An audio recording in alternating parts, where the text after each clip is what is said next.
How are you doing today? I am great. I'm so excited to be here. Well, I want you to know that I'm very excited to talk to you as well because you and that imagination of yours, my God, you paint incredible pictures inside my thoughts. Oh, thank you so much. To hold the power of that, I mean, the way that you can work your words, I mean that's a daily discipline, isn't it?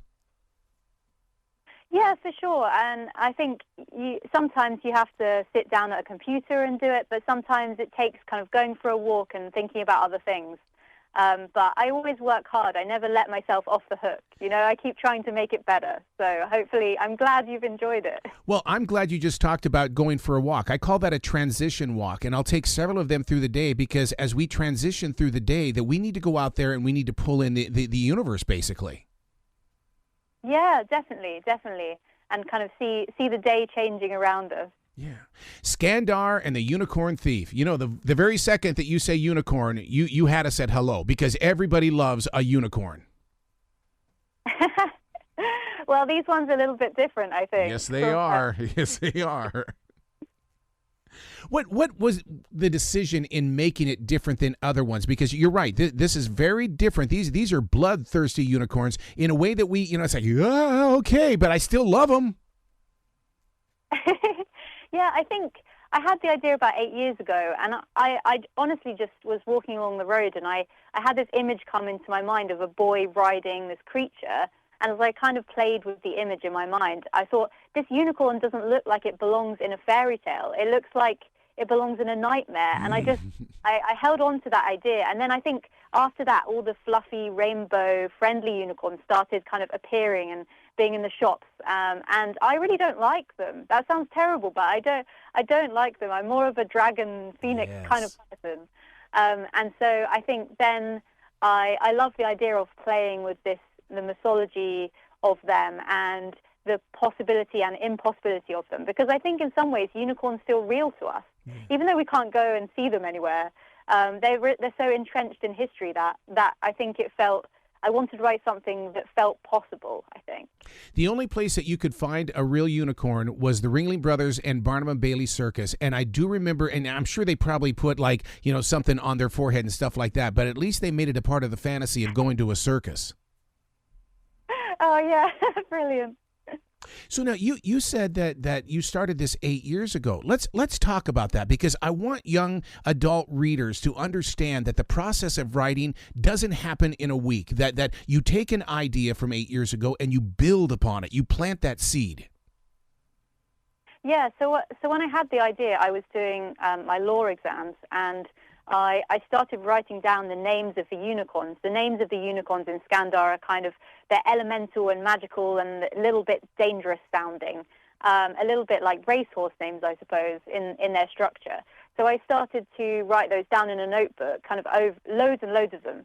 And then I forgot about the idea. I kind of went back to law, but they were always there, the boy and the unicorn on the edge of my mind. And I think sometimes when you're thinking about building a world, a fantasy world, it does take a long time to really kind of bring it to be ready to write it, I think. And then about 4 years ago, I felt ready, and I wanted to try writing. I wanted to try and kind of fulfill my dream. And so I started building this world, but I'd been preparing for it almost for quite a long time. See, that's the fun part about being a writer is that when that idea first hits you, then you start taking notes and then you break it down.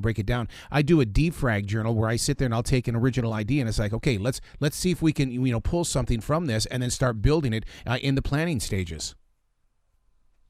Yeah, exactly. And I think it's worth saying to kind of aspiring young writers, it's okay if things don't feel right, and it's okay to try out different ideas, because once you get to the point when someone is helping you and editing your work, you change all kinds of things. So it's worth just letting your imagination fly free. Yeah, because, an editor is not supposed to be your enemy. They really are. They're coaches. They're helping you bring the story out. Because you can be a great writer, but that doesn't mean that you're a great storyteller. How did you move beyond that to where people go, oh, my God, AF, this is good stuff? Yeah, I think my editors were very good. They asked me lots of questions about the world.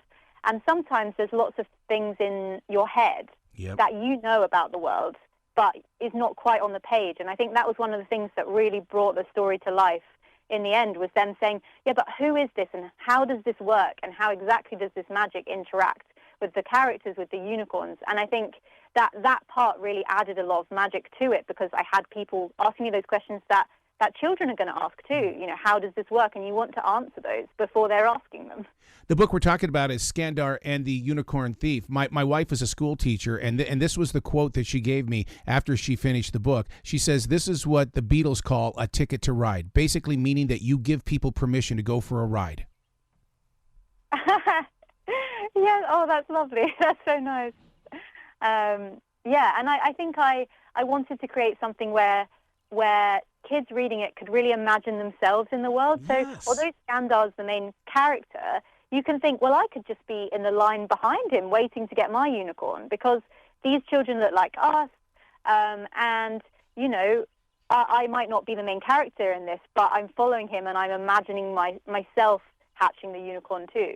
Well, it reminds me of Beautiful Minds with Russell Crowe, in the way that these characters follow you and you build together. But, you know, creating creatures is one thing. Giving them a personality is another. Where does that come from when you've got several different personalities in a story?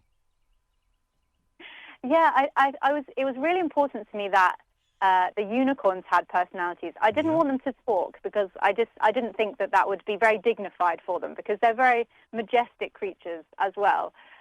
But I wanted to create, especially with the four main characters, their unicorns and their personalities kind of interacting, and they wouldn't necessarily have the same personality as their unicorn either, which is the same as, you know, when we make friends in real life, they're not always like us. So it was trying to convey the unicorn's personalities without words, which was fun. And I think I kind of thought about horses and other animals and how they express themselves when I was doing it.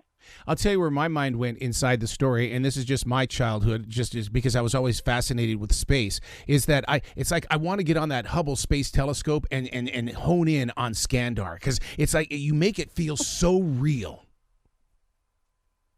I'm glad. That's exactly what I wanted, because when I was growing up, I loved those stories, you know, going through the back of the wardrobe in Narnia, or having a demon like in Philip Pullman's His Dark Materials. I loved that.